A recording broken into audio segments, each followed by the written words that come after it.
My name is Darius Sharif, and today we'll be understanding enslavement through equiano. The story of Equiano provides a powerful first-hand account of the brutality of slavery. His experiences offer insight into the horrors of the Middle Passage, the contrast between African and American slavery, and the resilience of those who endured enslavement. Equiano's narrative stood out to me the most because it helped me understand just how inhumane and dehumanizing slavery in America was. One of the most striking things about Equiano's account is how he compares slavery in Africa to slavery in America.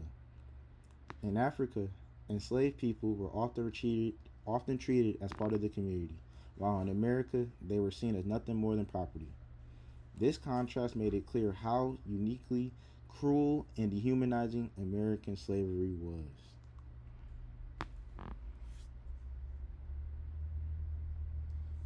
One of the most unforgettable parts of Equiano's narrative is his description of the Middle Passage.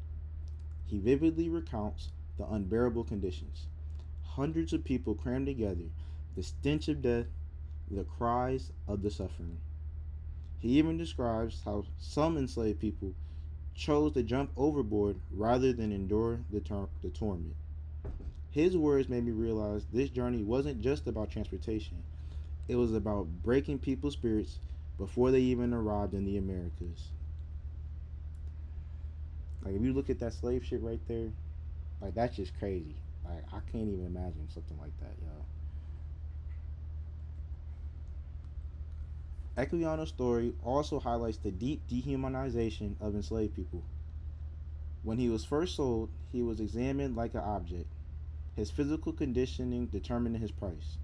This moment stood out to me because it showed how slavery reduced human beings to commodities. It's one thing to read about slavery in textbooks, but Equiano's personal account made it feel real and personal.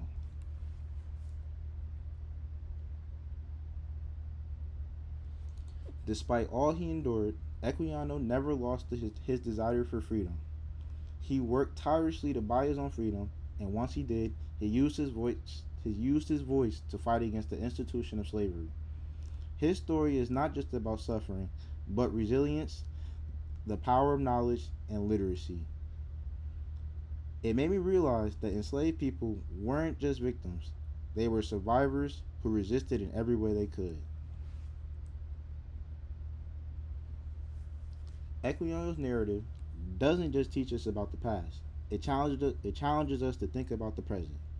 His story was used to fuel the abolitionist movement, but even today, we see the echoes of slavery in issues like racial injustice and systemic inequality.